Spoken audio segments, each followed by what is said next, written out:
Dollar. Dirt and money, no soul. Had to go and get it, ain't no time to kick it. Got a stack and flip for my foes. Dollar. Please tell me you can hear me. Don't turn your back and don't neglect me. Just let me know if you need me. Dollar. Let me watch out for my partners. Keep my money long, get my team strong. Let me run away from my problems. Yep, let's get original crew. We're back. She didn't do shit. I was trying to make sure both of my hands was in it. We're back, man. We got a Watch Mojo for y'all today, man. We got 10 people. I mean, count them 1, 2, 3, 4, 5, 6, 7, 8, 9. 10 people who got away with crimes for decades. If you used to get away with a crime for decades, what crime would you want it to be? Oh, my mind went straight to something. And I said, "Oh, girl, why would you say that? Why would you think that?" What is it? No, because it was so mean, so evil. Why? Mm-hmm. I don't know why my mind went there. I want to get away with a crime, a bank heist. But I was like, yeah, maybe somewhere at least I was able to spend some money or something, live a good little life until y'all come and get me. I don't want to say nobody life. I don't know where my mind went there because I just went to something so heinous. Yeah, and I'm not. Why I think the worst like of the that? worst. I don't know. It's sad. I ain't trying to be forgive me because I don't know why I said that. But yeah, maybe something like some little money, and then I'm gonna go take a few vacations, go live a little life. Child, y'all may not catch me because I may take my money somewhere, honey. Y'all gonna have to come get me because I ain't coming back over here. I'm just playing. Okay, come on. But hey, make sure y'all check out the links in the description box. Down below. You already know where to go if you want to first support. All you got to do is check out down below. Also, if you enjoyed today's visual, knocking it with a thumbs up. Let's learn something today, man. Let's go down this crime history. Backing. You call it that? Something like that. I don't know. Yeah. Something like that. Mm-hmm. Let's go. Let's check it out. Let's see what's about. You ready? I'm ready. Let's get it. Say who you are. You're BTK. Welcome to Watch Mojo, and today we're examining criminals who remained free for decades. We're only including those perpetrators who've been caught, and we're avoiding Hollywood celebrities since we have that list already. The court does find Mr. D'Angelo guilty, murder in the first degree.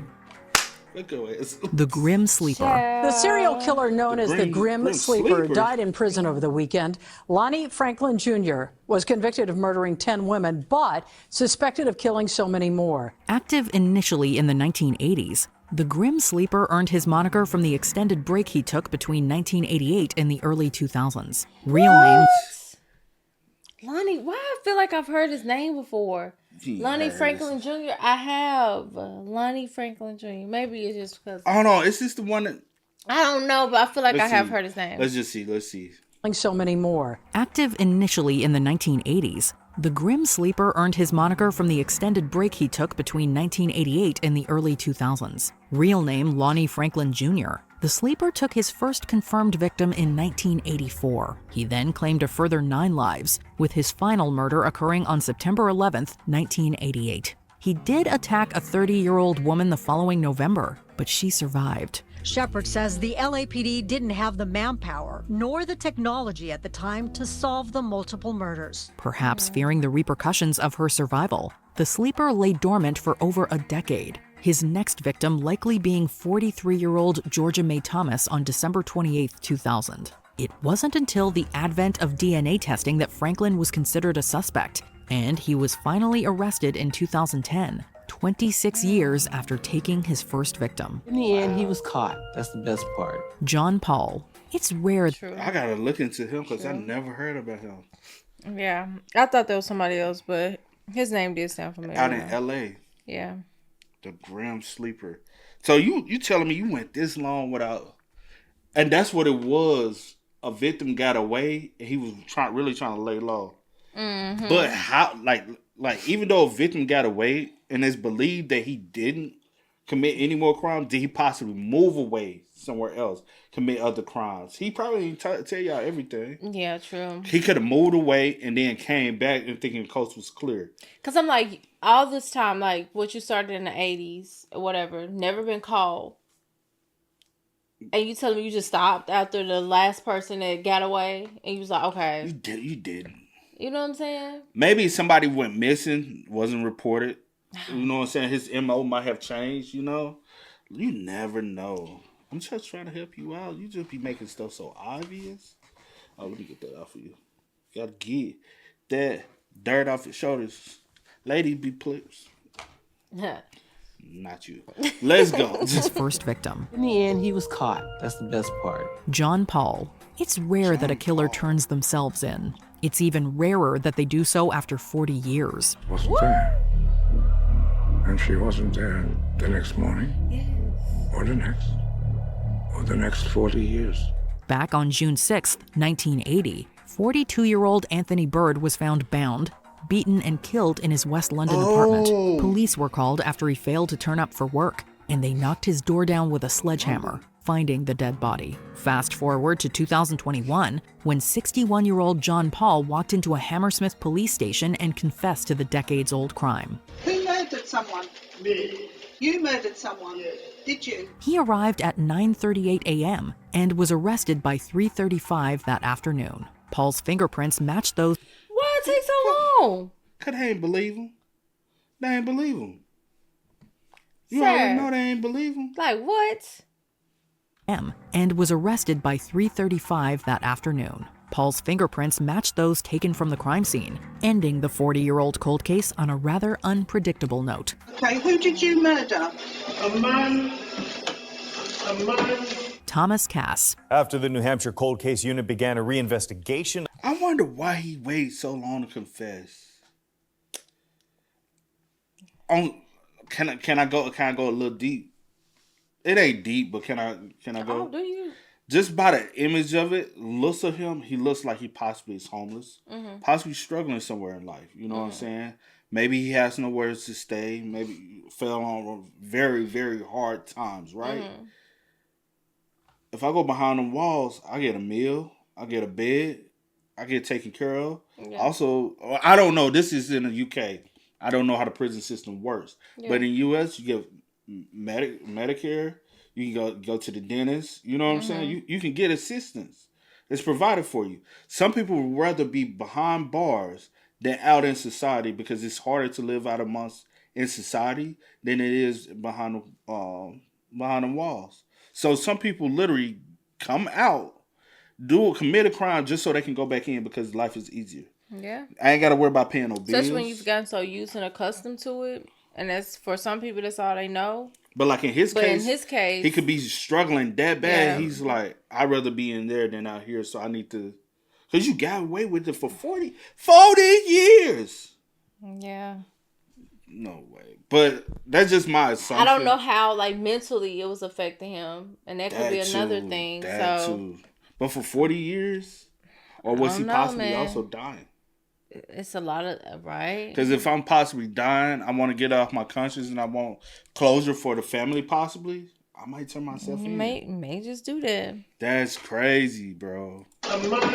Thomas Cass. After the New Hampshire cold case unit began a reinvestigation of the case in 2013, newly tested fingerprints evidence led them to believe Thomas Cass of Orleans, Vermont, shot and killed Delano when Cass was 20. It was the morning of September 1st, 1966, and retired Navy veteran Everett Delano was working in Sanborn's garage. That's when a thief walked in, shot Delano 3 times in the head, and fled with $100 in cash. Wow. The case was never solved, and it eventually became New Hampshire's oldest cold case. It was quite literally forgotten by the police, but a cold case unit received a call from Delano's family in 2013, hoping for some kind of progress. The authorities quickly looked into the file and found an old fingerprint that investigators had lifted from the scene. They matched it to one Thomas Cass. That's our scumbag! We got him, Jack. We found him.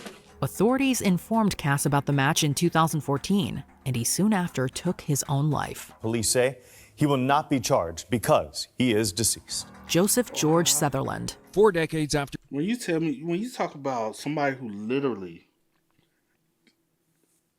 he's deceased now, but that's a coward. You got away with it so long.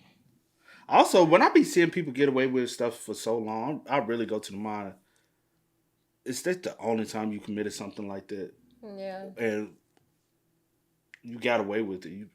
It's a small chance that people be like, all right, I'm not going to do anything else. But some deep down in me be like, you did it again, ain't you? Because you got away with it. Not be charged because he is deceased. Joseph George Sutherland. 4 decades after Susan Tice and Aaron Gilmore were brutally murdered in a mission in court, 61-year-old Joseph George Sutherland of Moosonee pleaded guilty to 2 counts of second-degree murder. Back in 1983, Toronto was hit with a series of grisly murders. In August, 45-year-old Susan Tice was fatally stabbed in her Bickford Park apartment. 4 months later, 22-year-old Aaron Gilmore was found stabbed in her Yorkville apartment, which was located near Tice's. Both victims were found by family members, and both had been assaulted. The murders went unsolved for decades, but advances in DNA testing confirmed that they were slain by the same person. It was in the year 2000 that detectives were able to link the 2 murders of one unknown suspect thanks to DNA left at the scenes. However, it wasn't until 2019 that investigators used genetic genealogy to trace the DNA to 5 brothers. Genealogy's like fishing. You never know how long it's going to take you to catch a fish. After eliminating 4 from contention, they finally found Joseph George Sutherland, who pleaded guilty to the killings in 2023, 40 years after they occurred. Glenn Samuel McCurley. That's crazy. Wow. Just by looking at him, you're like, oh, it's just a respectful man that, you know what I'm saying? Wouldn't even probably realize he was 2. But 40 years ago, I don't know what you looked like. But I'm just saying, I say if you just go up to this man. Yeah, just now. Like, oh, okay, yeah. You know what I'm saying? That's what I forget. I don't even know his name. Yeah, I didn't write George. there. Oh, he's Joseph George, but he probably went by George. Like now, George, he just, he don't do nothing. Nobody. He's cold. Not knowing he's a assaulter and a murderer. Yeah. I gotta get that dirt off your shoulders. He really did have something. But you get what I'm saying? But for real, no, I get what you're saying. He probably had a family, wife, kids. I do wonder if those the only 2. Because I just be wondering, like what would make you do that, and then just have 2 victims, and then for 40 years you don't. But the like, age, there's nothing. such an age gap. 44 and 22. Yeah. So the MO ain't even just they was in a neighborhood where you high on some drugs or something. For a reason of stopping, did you go to jail for anything like else? And you couldn't commit any more crimes. And so when you came out, you probably, I'm a changed man. But you ain't face justice for this, so, you know? 40 years after they occurred. Glenn Samuel McCurley. For almost half a century, think about that.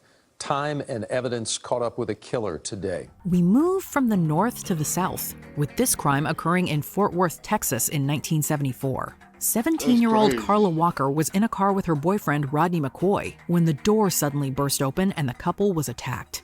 And the car door yanked up. McCoy was knocked unconscious and Walker was kidnapped. 3 days later, her body was found in a culvert. The case quickly went cold and remained as such for the next 46 years. Carla Walker was found dead in a Fort Worth culvert at just 17, a violent killing no one has ever answered for until now. In 2020, investigators tested DNA taken from Walker's clothing and matched it to 77-year-old Glenn McCurley. Horribly enough, McCurley was actually considered a suspect back in the 70s, but a past polygraph test cleared him of suspicion. What? And that's why I be like, their polygraph stuff. It's not admissible in court now. In court, yeah. Because anybody can pass a polygraph test. You have people that are just good liars. Yeah. And I can just sit here. Also, it's in the 70s. The polygraph machines probably wasn't as good as, you know what I'm saying? As they are now. And that's the reason why.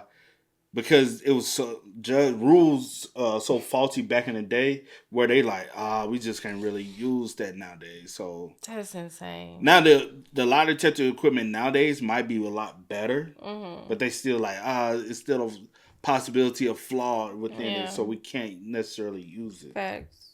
He was sentenced to life in prison and died in 2023. The Chameleon Killer. Terry Rasmussen earned the moniker Chameleon Killer not because he blended in, but because he went by a number of different aliases. Bob Evans was an alias, along with Curtis Mayo Kimball, Gordon Jensen, Jerry Markerman, or Lawrence William Vanner.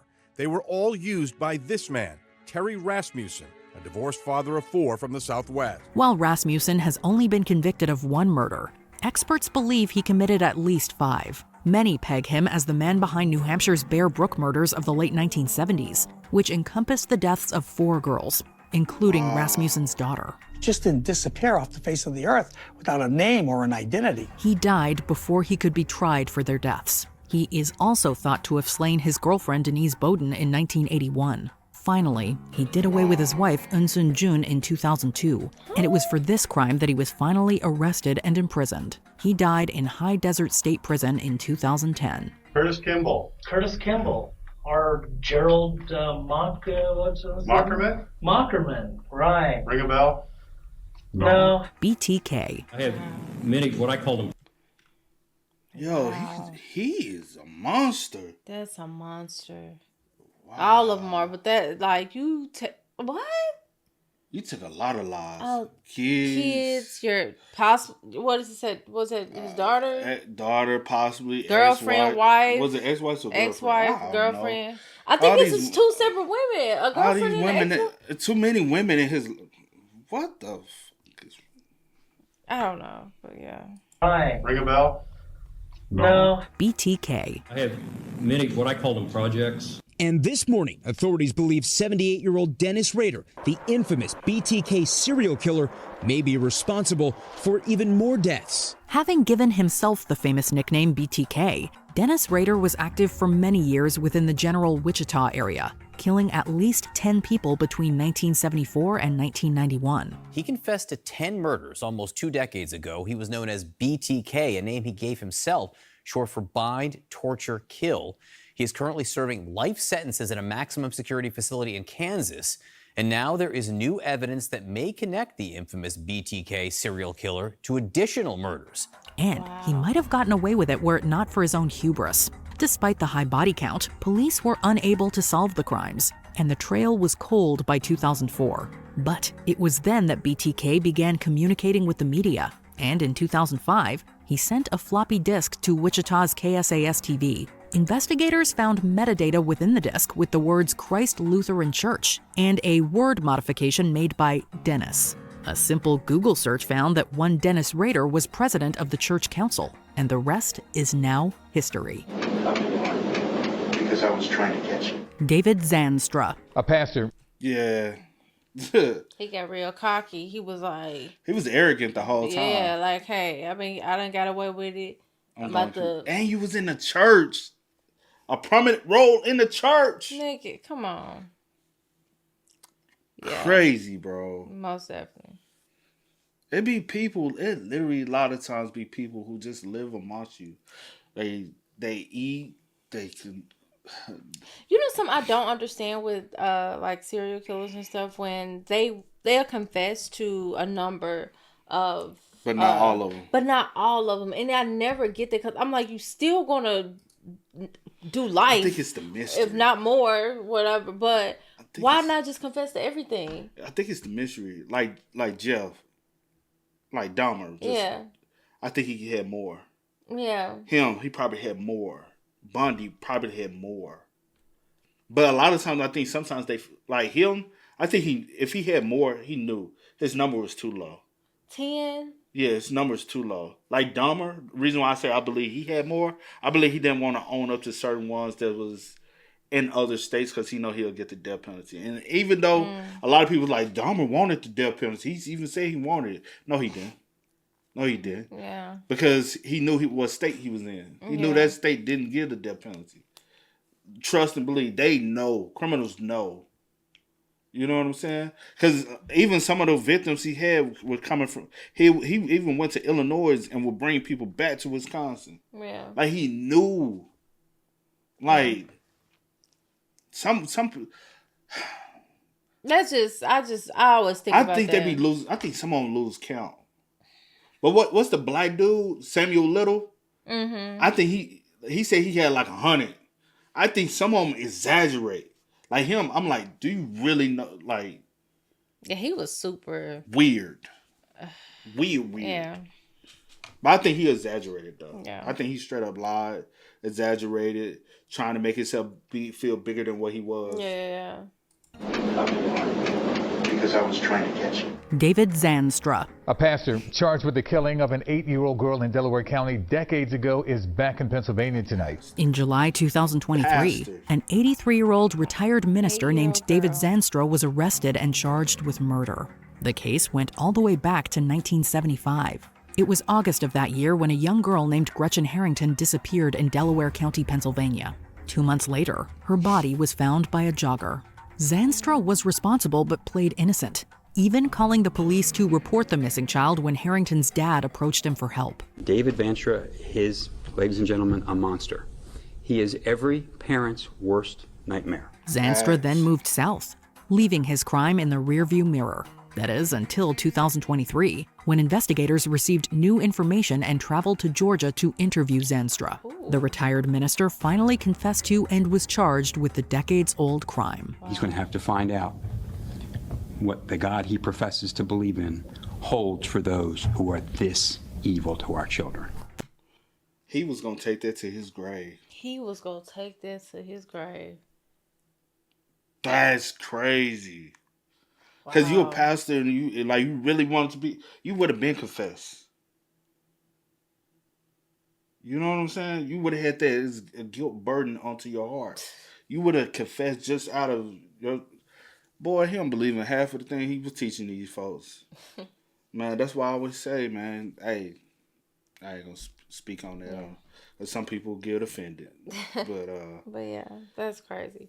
The Long Island serial killer. One of the most infamous cold cases of our time was the Gilgo beach killings. Dating back to 1996, a man did away with at least 10 people and dumped their remains in the Gilgo beach area of Long Island. Now, there were 10 sets of remains, all told, found along that area of Gilgo Beach. It had long been a dumping ground for bodies. In December 2010, the remains of 4 women were found, and they were dubbed the Gilgo 4. Just a few months later, investigators found 6 more sets of remains, bringing the body count to 10. The case was extensively studied until July 2023, when a Manhattan architect named Rex Heuermann was arrested and charged with killing 3 of the Gilgo 4. He's been charged in the deaths of 3 women, and he is the prime suspect in the death of a 4th. Maureen Brainerd Barnes was found right with the other 3. And so it seems that 27 years after the death of the first victim, the mystery of the Gilgo Beach killings may have been solved. It's not clear that Heuermann's going to be linked to all 10 sets of human remains,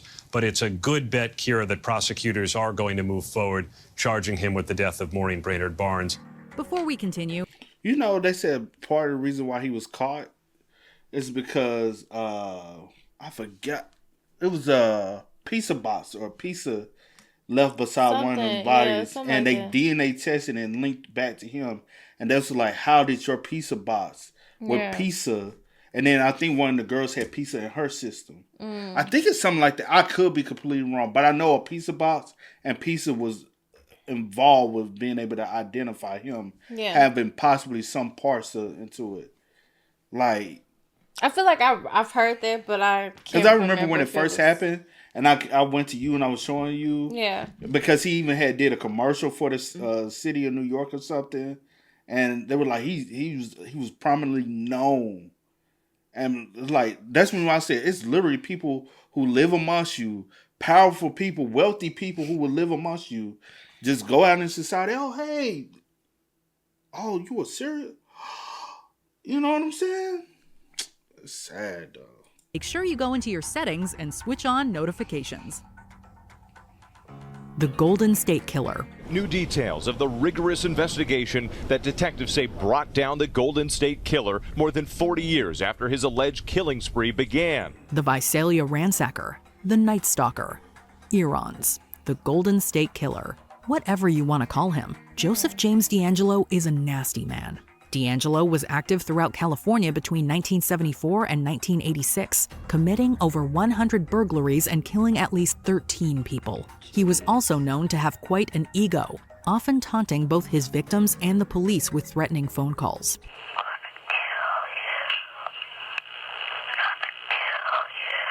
It wasn't until 2018 that DeAngelo was finally arrested, having been caught via the modern-day magic of genetic genealogy. He was sentenced to life in prison on August 21, 2020, 46 years after his crime spree began, and at the age of 74. And I'm really sorry. No, you ain't. Everyone I've hurt. You don't be sorry, right? Let me. Everyone I've hurt. Thank you, Your Honor. Does the idea of criminals walking among us scare you? Let us know in the comments below. All right, Larry. Your prints came back. Did you enjoy?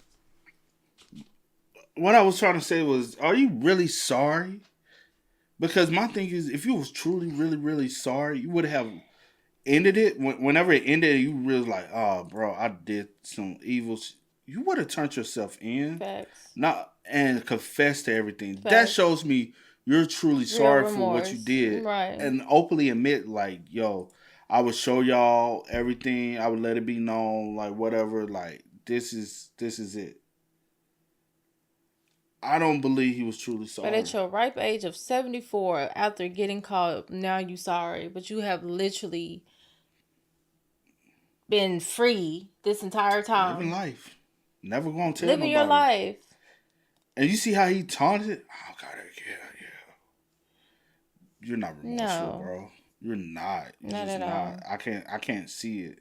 And if you are, wow. Okay.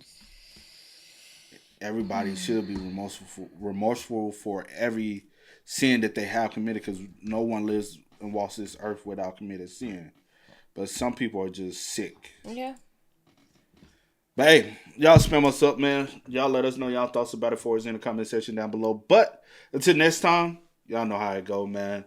I do go by the name DJ New Kid. This is Sierra Nicole. We are. Kid and We are. No time to kick it, got a stack of flip for my foes. Dollar.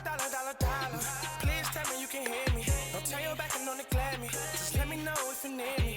Dollar. Let me watch out for my partners. Keep my money low, get my team strong. Let me run away from my problems.